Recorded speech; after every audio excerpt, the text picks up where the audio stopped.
Assalamualaikum warahmatullahi wabarakatuh. Perkenalkan kami dari kelompok 1.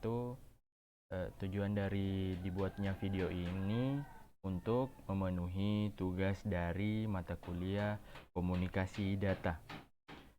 Video ini yaitu membuat rangkaian jaringan sederhana dengan menggunakan Cisco Packet Tracer. Yang pertama-tama kita membutuhkan perangkat PC, laptop, dan smart device atau HP. Selanjutnya kita juga membutuhkan switch untuk menghubungkan perangkat tiga ini ke router dan access point. Dan yang ketiga kita memerlukan router.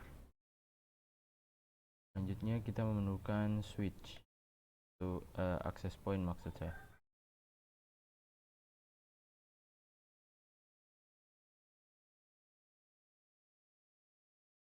Selanjutnya yaitu kita menghubungkan semua perangkat tadi. Kita menghubungkan router ke switch dengan menggunakan kabel strike. Selanjutnya kita hubungkan switch ke access point dengan menggunakan kabel strike juga, karena berbeda perangkat. Jika switch ke switch atau router ke router, kita akan menggunakan kabel cross karena dia sama perangkat. Yang selanjutnya yaitu kita memberi IP pada router. Kita masuk ke config, kita memilih kabel yang menyambungkan router ke switch, yaitu fast ethernet 0 per 0. Selanjutnya kita pilih config fast ethernet. Di sini port statusnya jangan lupa kita on kan terlebih dahulu.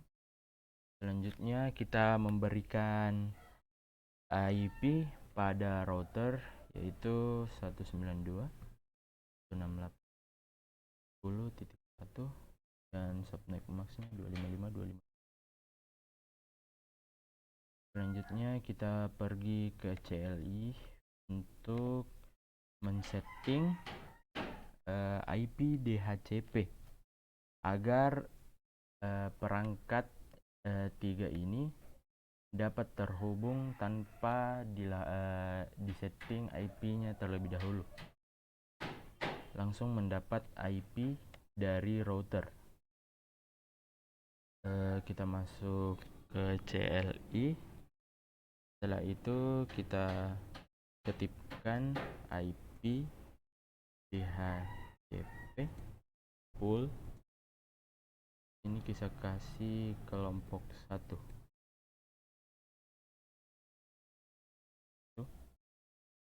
Kita enter. Selanjutnya kita ketikkan lagi default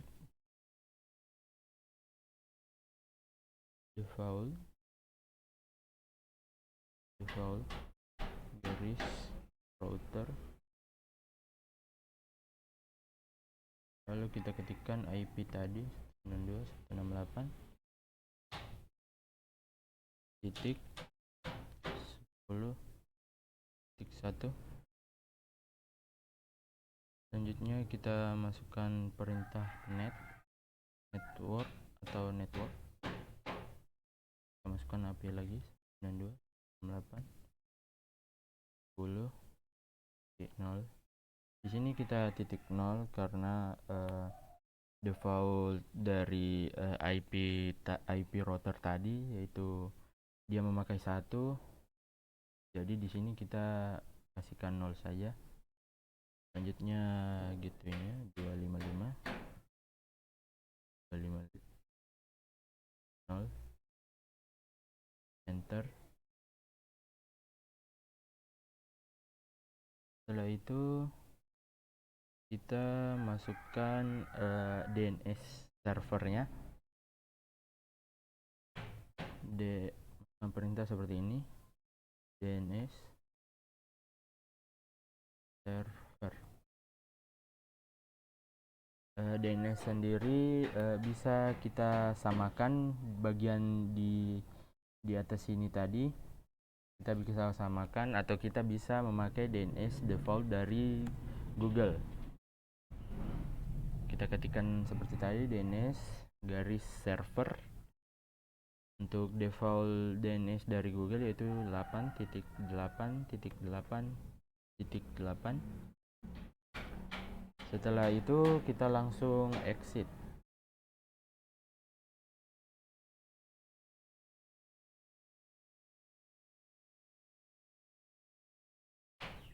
Setelah kabarnya sudah berubah, kita akan setting access point-nya agar ketiga perangkat ini dapat terhubung. Kita ke port 1 untuk wireless-nya. Kita di sini SSID-nya kita ubah default sesuai keinginan sendiri. Karena saya di kelompok 1, saya kasih saja kelompok 1. Setelah itu authentication-nya atau keamanannya kita bisa pilih WPA garis PSK. Kita masukkan sandinya 1 sampai 8 saja.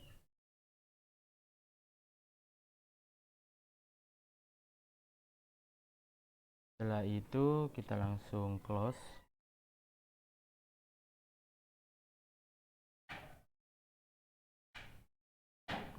Nah,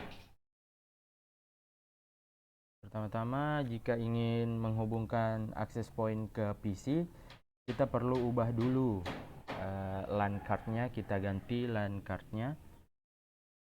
Pertama-tama kita matikan PC-nya. Kita drag LAN card-nya ke modulus seperti ini, lalu kita ambil ini wireless interface untuk modul provider agar dapat terhubung ke access point tadi.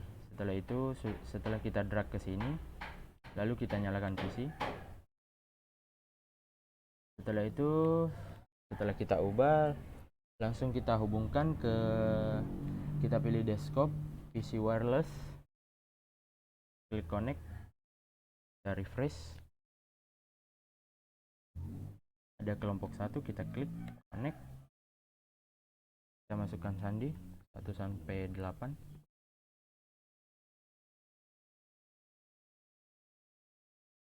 Setelah tampilan seperti ini, berarti perangkat itu sudah terhubung. Selanjutnya kita hubungkan lagi pada perangkat laptop. Caranya seperti tadi, kita matikan dulu laptopnya. Kita ubah LAN card yang di sini, kita drag ke modulus. Lalu ubah modul providernya dengan wireless agar dapat terhubung ke access point. Setelah itu kita nyalakan lagi laptopnya. Kita pergi ke menu desktop, PC wireless, lalu kita connect, refresh. Kita pilih kelompok 1, connect, masukkan sandi 1 sampai 8. Kita pilih connect. Nah, sudah terconnect. Kita pilih lagi smartphone-nya. Ke config wireless. SSD-nya kita ubah ke kelompok 1. Kelompok 1. Sandinya kita pilih yang tadi seperti di setting pada access point. Kita masukkan sandinya di sini 1 sampai 8.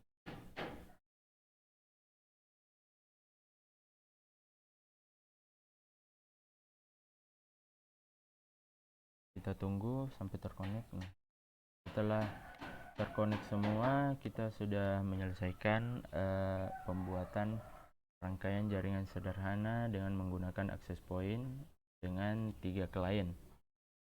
Kita cek masing-masing IP-nya. Kita pilih menu desktop, IP configuration. Nah, di sini sudah terdapat IP address DHCP otomatis dari router yang telah kita setting tadi. Yang pertama yaitu 10.3, dan di laptop menggunakan IP 192.168.10.4. Dan di HP smartphone dia menggunakan IP gateway 1.1 sama ini tadi gateway-nya, sekarang IP smartphone-nya memakai 10.5. Oke, sekian dari video ini. Penjelasan selanjutnya akan dilanjutkan oleh teman saya. Baik, selanjutnya saya akan melakukan pengecekan koneksi antar klien dengan melakukan transfer data antar klien. Yang pertama itu kita akan melakukan transfer data antara PC dengan router. Baik, di sini telah sukses. Kemudian yang kedua itu kita akan melakukan transfer data antara laptop dengan router. Baik, di sini sudah sukses. Selanjutnya kita akan melakukan transfer data dari handphone ke router. Oke, di sini sudah sukses. Kemudian selanjutnya kita akan melakukan transfer data antara PC dengan laptop. Di sini sudah sukses. Kemudian selanjutnya kita akan melakukan transfer data antara laptop dengan smartphone. Baik, di sini sudah sukses. Kemudian yang terakhir itu kita akan melakukan transfer data antar PC dengan smartphone. Baik, di sini juga sudah sukses. Baik, itulah tadi penjelasan dari pengecekan koneksi antar klien dengan melakukan transfer data antar klien. Selanjutnya akan dilanjutkan oleh teman saya, yaitu Haryanti. Oke, baik. Saya akan melanjutkan penjelasan berikutnya, yaitu sistem protokol yang berjalan selama transmisi data. Di sini, saya akan mengirimkan data dari PC ke smartphone. Saya mengambil pesan, lalu saya simulasikan. Oke, di sini adalah proses transmisi datanya. Yang pertama yaitu pesan dikirimkan ke access point. Lalu, dia akan menyebar ke switch. Setelah itu, pesan ini akan terus dijalankan ke router. Karena router bertujuan membantu mengatur lalu lintas di internet dengan membagi beban sehingga menghindari kelebihan beban pada suatu bagian dari sistem yang ada. Oke, di sini bisa kita lihat dari router tadi dia mengirimkan pesannya kembali ke switch, lalu di access point itu mengirimkan pesan ke smartphone. Di sini kita masih menunggu bahwa pesan yang dari smartphone akan dikembalikan pesannya ke PC. Apakah di sini prosesnya akan berhasil atau tidak? Kita tunggu sampai prosesnya selesai. Proses transmisi datanya selesai. Oke. Berhenti di switch, lalu dia akan kembali ke router. Router akan menyampaikan kembali ke access point. Di sini juga sistem protokol membagi teks tersebut menjadi paket-paket data yang kecil, menambahkan beberapa informasi dapat dianggap sebagai pengirim barang sehingga komputer penerima memastikan bahwa paket yang diterimanya tidak mengalami kerusakan sepanjang pengirim. IP menambahkan label yang berisikan informasi alamat pada alamat tersebut. Oke, di sini sudah bisa kita perhatikan bahwa pengiriman transmisi data dari PC ke smartphone itu sudah berhasil. Oke, mungkin cukup sekian presentasi dari kelompok kami tentang simulasi point-to-point menggunakan Cisco Packet Tracer. Saya akhiri. Wassalamualaikum warahmatullahi wabarakatuh.